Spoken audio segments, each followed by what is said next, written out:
Uma informação importante para você que é motorista Uber. A partir desse 16 de outubro, a empresa expande a informação do destino da viagem após o motorista aceitar a solicitação.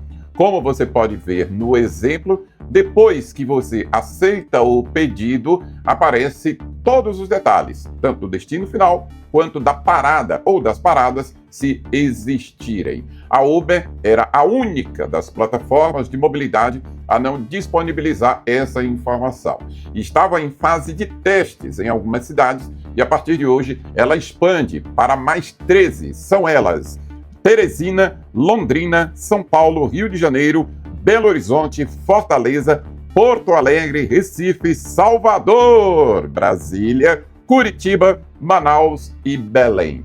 E aí, para você é importante essa informação? Diz aí nos comentários.